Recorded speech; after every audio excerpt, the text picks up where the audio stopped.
CPAM, la seule radio ethnique d'expression française en Amérique du Nord, est à Montréal.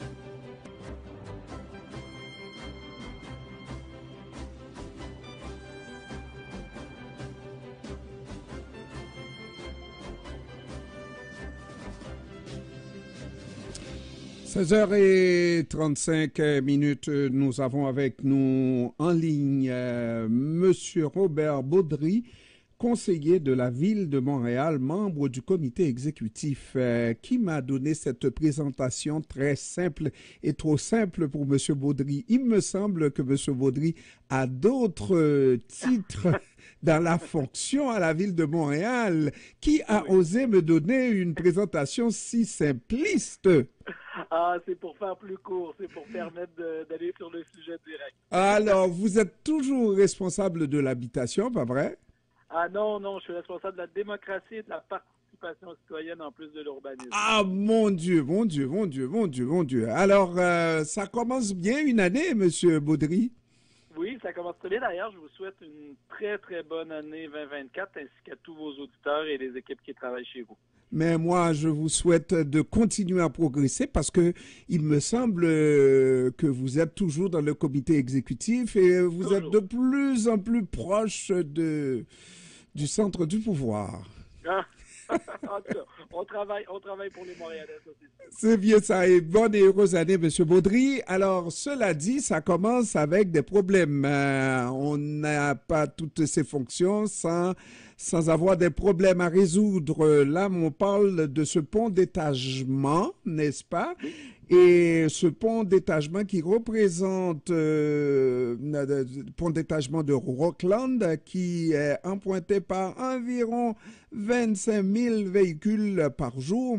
Et on dit que à la faveur de la reconstruction de ce pont d'étagement, les gens du voisinage, entre autres d'Outremont, risquent d'avoir de plus en plus des détournements dans leur quartier jusqu'ici tranquille, n'est-ce pas? Et oui. Donc, ce qu'on appelle vraiment un détour, des rues de transit, n'est-ce pas? Dans des quartiers à forte densité résidentielle. Monsieur Baudry, comment vous allez faire pour résoudre ce problème? Justement, en fait, il faut porter le message que l'opportunité de revoir la configuration, de transformer le viaduc Rockland, ça nous permet aussi de réduire sa circulation. Parce que ces inquiétudes-là, je les comprends. À l'heure actuelle, là, on a une infrastructure autoroutière. Donc, des véhicules avec une pente importante qui vont vite, puis qui passent dans les rues résidentielles. Nous, ce qu'on veut, ce qu'on a travaillé en amont, c'est un nouveau lien. En fait, on a travaillé sur une étude préliminaire pour voir où est-ce qu'il pourrait passer, comment on serait capable de détourner de la circulation. Et par la suite, l'idée, c'est de savoir, est-ce qu'on veut peut-être mettre moins de voies pour l'auto là-dessus? Est-ce qu'on veut mettre de la place pour du transport collectif? Est-ce qu'on veut mettre de la place pour les piétons, pour du transport actif?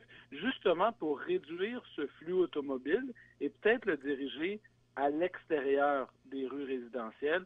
Donc, c'est vraiment ici l'opportunité, mais on est au soubresaut du projet. Ce qu'on a déposé là, c'est une étude préliminaire avec des liens. Et là, après, on va travailler sur combien on veut de voies, puis quel type de voies on veut aussi sur le lien pour éventuellement le construire parce que sa fin de vie utile, c'est 2030. Alors, on risque de faire un projet dans le projet? Oui. Ça va être, en fait, oui. Ça va être beaucoup plus coûteux, M. Baudry? Non, mais justement, ça devient moins coûteux parce que l'infrastructure, il faut la démolir. Elle n'est plus viable. En 2013, il y a eu une intervention d'urgence parce que... Ça, c'est non négociable. C'est non négociable. L'infrastructure est vieillissante. Donc là, il fallait voir, OK, si on la revoit, faisons de cela une opportunité. Une opportunité pourquoi? Une opportunité pour peut-être dégager des terrains, pour y développer du résidentiel, une opportunité pour venir consolider le grand espace canin qui se trouve juste à côté et de le transformer avec l'expertise de la population, et une opportunité pour réduire le flot de circulation et de la rediriger. Mais ce qu'il faut savoir, c'est si on laisse la structure actuelle, par exemple, on décidait de reconstruire à l'identique, c'est là que ça coûterait cher parce que vous imaginez, autant de béton, autant de voiles automobiles, on ne peut pas penser à reconstruire une autoroute à l'identique en 2024, c'est pas possible. Donc là, on voit une opportunité pour, oui, passer au-dessus de ces chemins de fer-là, parce que comme il y a beaucoup de chemins de fer, le passage à niveau n'est pas possible.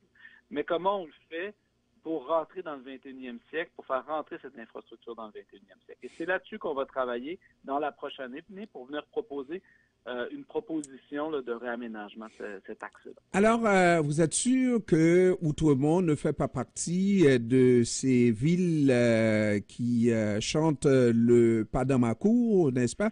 Puisque les gens d'Outremont aussi utilisent l'autoroute et certainement veulent avoir, parce que pour éviter, exemple, que ces rues d'Outremont, de la belle ville d'Outremont, soient moins achalandées par les travaux de reconstruction, si on veut, de ce pont d'étagement, il faudrait éviter qu'il y ait des sorties, parce que vous venez de le dire, il ne faudrait surtout pas reconstruire le pont sur l'ancien modèle. Donc, qu'on évite qu'il y ait des sorties dans Outremont et les gens qui habitent à Outremont. Donc, ils vont devoir faire un long détour pour rentrer par chez eux, étant sur l'autoroute. C'est là que les prochaines études vont être importantes, parce que c'est pour ça que je ne peux pas vous dire aujourd'hui quel type de lien ça va être. Est-ce qu'il va y avoir une voie? Est-ce qu'il va y avoir 2 voies? Est-ce qu'il va y avoir 3 voies? Est-ce qu'il va y avoir une voie dédiée à l'autobus? Est-ce qu'il va y avoir piste cyclable de chaque côté? Pour l'instant, on ne peut pas le dire parce qu'il faut poursuivre les études de mobilité. Après, bien évidemment, l'objectif, c'est de faire un transfert modal. À partir du moment où on a le REM qui passe dans l'axe, où on a, par exemple, du transport collectif plus structurant qui va prendre la voie directement. À partir du moment où on a des liens de pistes cyclables, on peut se dire qu'il y a une partie de la population qui utilisait de façon locale le viaduc pour se rendre chez eux, mais vont peut-être utiliser d'autres modes de transport parce que ça va être plus confortable. Moi-même, je le prends, le viaduc Rockland en vélo, et actuellement, là, c'est très, très difficile parce qu'on n'a pas de place puis on est très près des voitures. Donc, est-ce qu'on est capable d'encourager plus de gens à prendre ce mode de transport-là? Ça va venir justement avec ces prochaines études-là de géométrie de rue, de mobilité, parce qu'il va avoir l'impact effectivement sur les gens d'Outremont, mais aussi sur la ville qui est de l'autre côté, qui est Ville-Mont-Royal, qui est responsable à 50 % de l'infrastructure. Donc, ça va être un jeu d'équilibriste de dire comment on est capable vraiment de mettre la sécurité au numéro 1, ça c'est sûr et certain, mais après, pour éviter de créer d'autres problèmes ailleurs en ville aussi, pour pas que ce soit un déversement de circulation ailleurs, mais bien qu'on trouve le moyen de donner des alternatives à la population qui sont autres que celles de l'auto-solo. Alors, donc, il y a un moyen qui est utilisé parce que le maire d'Outremont, dans l'article du journal ce matin, a parlé et d'autres personnes interrogées ont parlé de ce flot de véhicules qui roulent à tombeau ouvert, n'est-ce pas? Mais vous avez trouvé simplement comment faire pour arrêter cette circulation à haute vitesse. C'est les radars. On dit que les radars sont au rouge constamment, mais il n'y a rien qui se passe.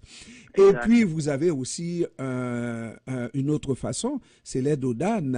Et je trouve que c'est des solutions, ma foi, très simples et peu coûteuses. Exact. C'est toutes des solutions qu'on regarde. Nous, ce que ça nous prend, parce que quand on intervient, par exemple, à Ville-Centre dans un arrondissement, ça prend toujours la collaboration de l'arrondissement. Donc, il est très important que l'arrondissement vienne faire un plan local de déplacement, un PLD, pour vraiment planifier où il souhaite ces interventions. Parce qu'il y a des possibilités de faire des interventions localement de façon simple, financées par la Ville-Centre, mais il faut qu'il y ait des demandes qui soient faites de la part de l'arrondissement sur certaines artères qui sont à vocation métropolitaine. Par la suite, vous avez raison, c'est pas simple, mais les solutions peuvent être multiples et on en ajoute des rues apaisées. Une pente peut-être différente aussi qui peut réduire la vitesse, hein, parce que quand on pense au réaménagement du viaduc, on peut penser à revoir un peu la pente pour que les gens n'arrivent pas en trombe, justement, moins de place à l'auto solo, mais aussi une redirection peut-être vers des rues qui sont moins résidentielles, des rues qui sont plus liées au transit automobile aussi. Donc, cette connectivité-là, on va pouvoir la revoir. Mais bien évidemment, ça prend la participation de toutes les parties prenantes. Ici, la Ville de Montréal, l'arrondissement d'Outremont également, pour pouvoir déployer sur le territoire ces mesures. J'ai vu des aménagements piétonniers dans beaucoup de rues, même des rues à flot de circulation important. Exemple Saint-Denis à certains endroits, etc. Est-ce que la ville de Montréal est devenue une ville beaucoup plus conviviale, beaucoup plus piétonnière ces dernières années, M. Baudry?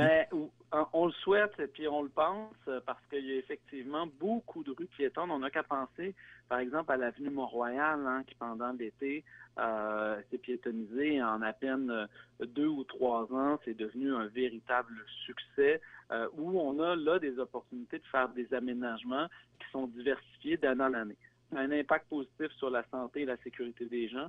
Ça a un impact positif aussi quand c'est sur des artères commerciales, sur notre commerce local, parce que ça attire les gens. Les gens souhaitent cette expérience-là de plus en plus.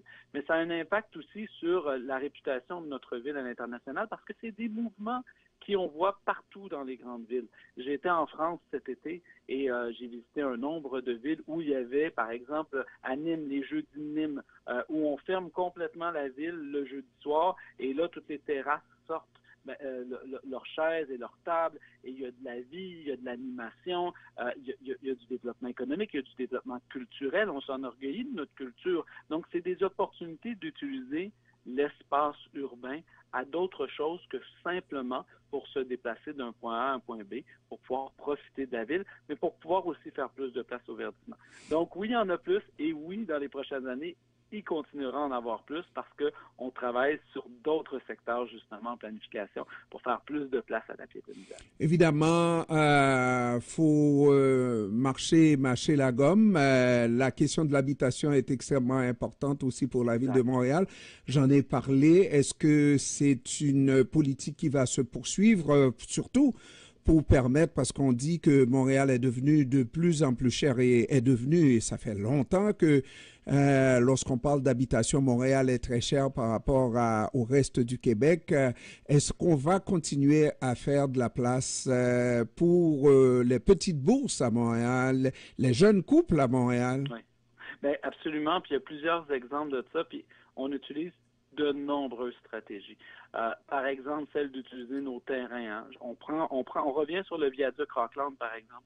En faisant ce projet-là, en réaménageant, on ouvre du terrain municipal qui est maintenant prête pour le développement immobilier. Bien, nous, ce qu'on dit, c'est que quand ça appartient à la municipalité, on va y développer du logement abordable, on va y développer du logement social, du logement qui va rester abordable aussi dans le temps. Après, il y a des éléments réglementaires. Puis on l'a vu, 2 projets super intéressants, un dans le sud-ouest, un dans mon arrondissement, l'arrondissement de Ville-Marie, avec l'utile. Tous ces étudiants qui ont besoin, parce que Montréal est une ville universitaire, une ville étudiante, d'un logement à faible coût, mais qui n'ont plus les moyens d'aller au centre-ville de Montréal, bien, on a modifié des réglementations d'urbanisme pour permettre plus de densité et de hauteur à certains projets, sur garantie que ça allait répondre à des bourses beaucoup moins remplies et des gens qui ont vraiment des besoins d'habitation et que ça allait rester abordable dans le temps.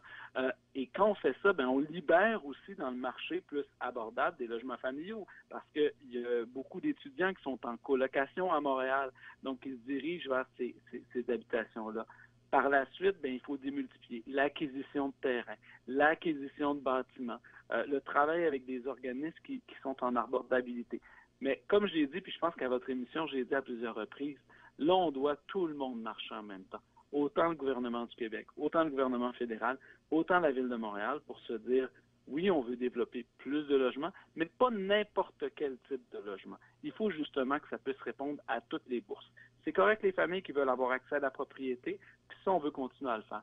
Mais il faut aussi se dire qu'il y en a qui souhaitent être locataires et qui ont besoin d'être protégés comme locataires aussi pendant toute leur durée de vie, du moment où ils sont étudiants jusqu'au moment où ils sont retraités, sans avoir crainte ou peur de perdre leur logement. Monsieur Baudry, dernière question par rapport à ce développement immobilier, surtout pour les petites bourses. Il y a des promoteurs qui parlent de plus en plus ouvertement de cette administration jusqu'à un certain point pléthorique lorsqu'il s'agit de faire une demande de permis de construction. Ça peut prendre des années et des années. Et comment on améliore ce record-là, Monsieur Baudry, pour permettre qu'il y ait plus de construction dans Montréal? On se donne des objectifs, on travaille aussi à donner de la prévisibilité aux promoteurs. Actuellement, comme responsable de l'urbanisme, je suis en train de travailler sur le plan d'urbanisme et de mobilité de la Ville de Montréal. Donc, ce plan-là va nous permettre d'amener de la densification, l'intensification du territoire. Donc, d'avoir plus de projets de plein droit, de plus grande envergure, qui permet d'éviter justement les dédales administratifs, de faire des demandes qui prennent du temps, parce que ce qui prend du temps, c'est pas ce qui est de plein droit.